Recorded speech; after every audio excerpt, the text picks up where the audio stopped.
मुझे नहीं लगता कि मास्टरपेशन से शायद ही कोई इतना एडिक्टेड होगा जितना कि एक टाइम पर मैं हुआ करता था।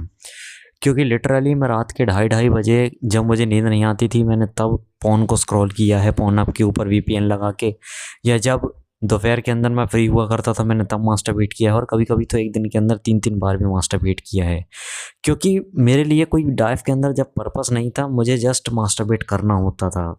क्योंकि मुझे उससे एंटरटेनमेंट मिलती थी, मुझे उससे खुशी होती थी। और एक टाइम पे तो ख़ैर मैं मास्टरबेशन से इतना ज़्यादा एडिक्टेड हो गया था कि तुम देखते होगे ना इंटरनेट के ऊपर सिगरेट आफ्टर सेक्स टाइप की बातों को सुनते होगे, तो उसी टाइप की चीज़ों का एक्सपीरियंस करने के लिए मैं सिगरेट पीते हुए मास्टरबेट किया करता था। अब ये चीज़ें तुम्हें काफ़ी सुनकर अजीब लग रही होगी, लेकिन इट्स ट्रू, मैं एक टाइम पे इतना ज़्यादा एडिक्टेड हो चुका था मास्टरबेशन से।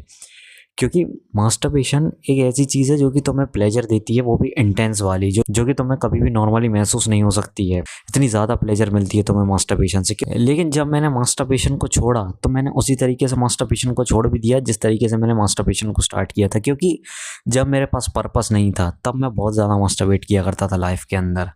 लेकिन जब मुझे मेरी लाइफ के अंदर पर्पस मिल गया तो उसी तरीके से मैंने मास्टरबेशन करना छोड़ भी दिया।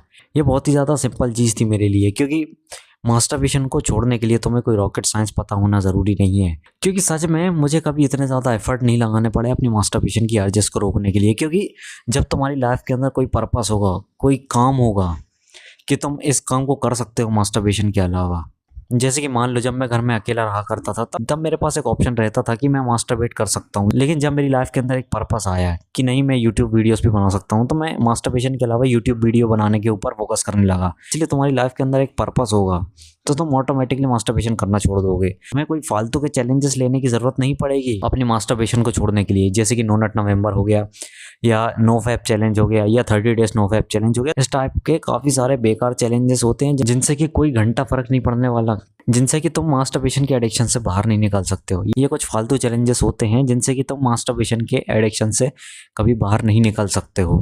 क्योंकि ये चीज़ें एक टाइम बॉम्ब की तरह वर्क करती हैं। जैसे कि मान लो तुमने एक टाइमर सेट किया है कि मैं 30 दिनों तक मास्टरबेट नहीं करूँगा, लेकिन जैसे ही 30 दिन बीत जाएंगे मैं उसके बाद मास्टरबेट करूँगा। तो ये चीज़ बिल्कुल टाइम बॉम्ब की तरह होती है। जैसे कि टाइम बॉम्ब की एक स्पेशलिटी होती है कि एक समय के बाद वो फट ही जाता है, और नो फैप चैलेंजेस भी इसी तरीके से ही वर्क करते हैं कि एक समय के बाद तो तुम्हें मास्टरबेट करना ही है। इसीलिए नो फैप चैलेंजेस के ऊपर या नो नट नवंबर के ऊपर अपना टाइम वेस्ट मत करो, क्योंकि उनसे वैसे भी कुछ फ़ायदा होना नहीं है। और नो नट नवंबर के सच में कोई फ़ायदे नहीं होते हैं, क्योंकि मैंने खुद 2-3 महीनों से मास्टरबेट नहीं किया है और मैं आगे भी मास्टरबेट नहीं करूँगा। लेकिन उस चीज़ का कोई फ़ायदा नहीं है मेरी लाइफ के अंदर, जैसे कि मेरे मसल्स काफ़ी ज़्यादा बड़े हो जाएंगे या मेरा फोकस 10 गुना बढ़ जाएगा। इस तरीके का कोई भी फ़ायदे नहीं होते हैं नो फैप या नो मास्टरबेशन के। क्योंकि मान लो, मैं तुम्हें इस चीज़ को एक एग्जांपल से समझाता हूँ। क्योंकि मान लो कि तुम्हारे खुजली चल रही है यहाँ पर, तुम्हारे इस वाले हिस्से पर खुजली चल रही है और तुम खुजा रहे हो गर्दन के पीछे। तो इस बात का कोई सेंस बनता है कि यार भाई तुम गर्दन के पीछे खुजा रहे हो और जबकि तुम्हें खुजली यहाँ पर चल रही है।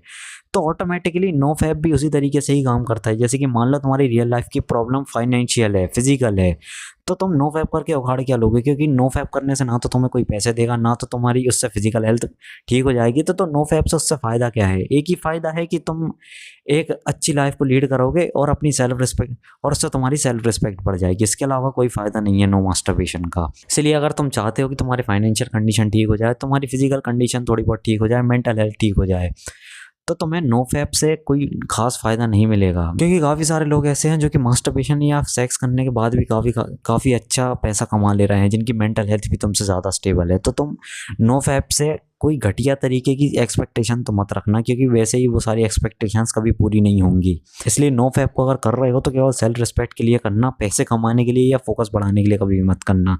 वीडियो अच्छी लगी हो तो वीडियो को लाइक कर देना। कल तुमसे मिलूंगा एक नई सेल्फ इंप्रूवमेंट या लुक्स मैक्सिंग वीडियो के अंदर। तब तक के लिए बाय।